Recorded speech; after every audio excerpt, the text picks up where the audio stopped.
Welcome to Beach Haven, a slice of heaven on the New Jersey shore. It's just wonderful, and we can't wait for another great summer here. I've been coming here since I was 18 months old. Love this place, love the beach. It's relaxing. It's just a beautiful beach. The perfect place to take a dip and put your mind at ease.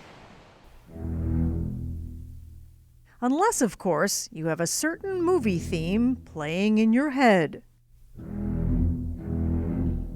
It was 41 years ago that Jaws left America trembling in fear.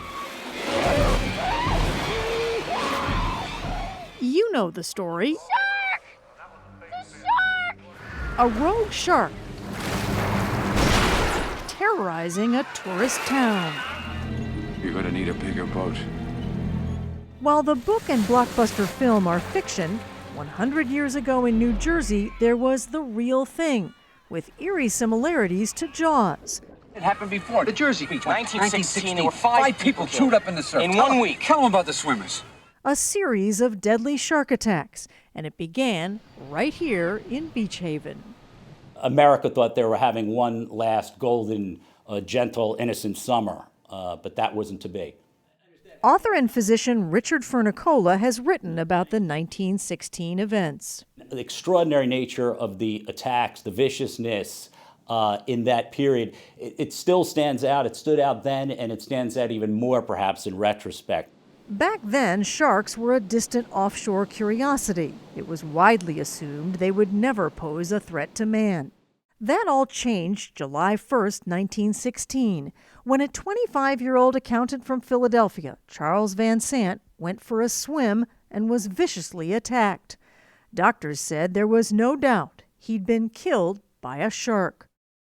5 days later, some 45 miles north in Spring Lake, a bellhop swam out beyond the breakers. He, too, was killed. Here you had a case where there were no attacks for 50 or 100 years, and here you had two men in their 20s who were viciously mauled by a shark right in the beach zone. What happened next would turn fear to panic.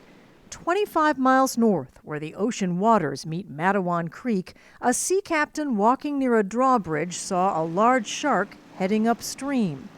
This is where he saw the shark at We went with Dr. Fernicola to look at the scene. The important distance is how far from this mouth, how far from the bay are the attack sites. Yeah. So They're about 1 mile.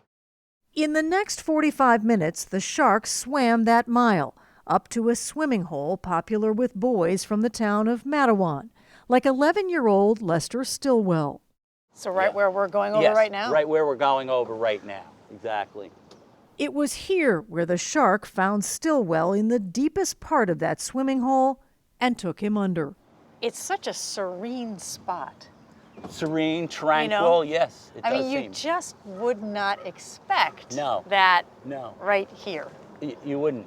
The other boys ran into town for help. 24-year-old Stanley Fisher was one of those who answered the call. He and others dove in to attempt a rescue, and it was Fisher who finally emerged with the boy's body. But the shark wasn't done. He had come up to a little bit of a shallow on the bank and was viciously struck on the right thigh by this marauding shark.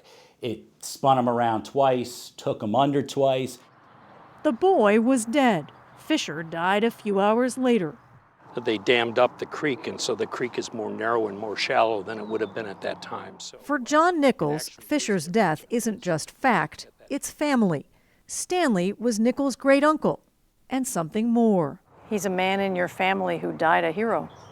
he probably was a hero, but I think he also was a man of his times, and he knew the boys well, and he was a member of the community.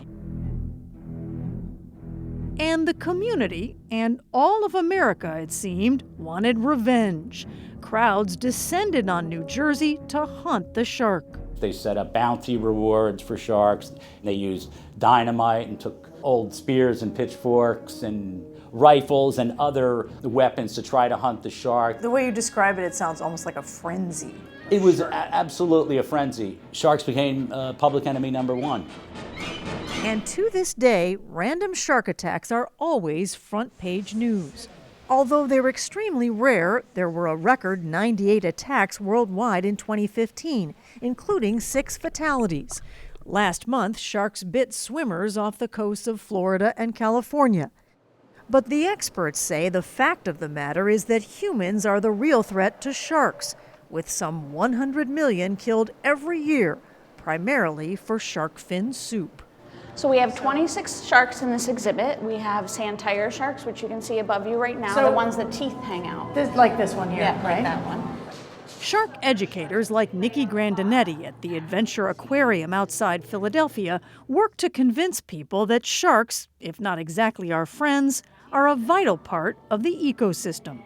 What I really want people to understand is to learn to love the underwater world and the oceans, to understand that sharks are out there to be revered and not feared, to understand how wonderful they are, that they make up, an important part of the food chain, and they're not these killing machines that are out there to eat humans or interact with humans. We are not on their menu. Sharks, Literally. we are literally Not on the not shark on their menu? menu. No. And there's no better way to convince us of that than to take us into the shark tank. You're my protector. Okay, You're I my got guide. you. I got you. Don't worry. Heading into the tank can make you nervous. While these sand tiger and sandbar sharks were curious and came a little too close for comfort, the truth is these are not known for attacking humans. A far cry from the killer or killers a century ago. The 1916 Jersey Shore shark attacks ended soon after they began. While a great white shark was captured near Matawan Creek, the debate continues as to the culprit. Was it that great white? Was it a bull shark, which can swim in fresh water, or was it several sharks? I still believe they stand out among shark attacks, perhaps even worldwide, as the Titanic of shark attacks because of their frequency, their ferocity, the scientific context.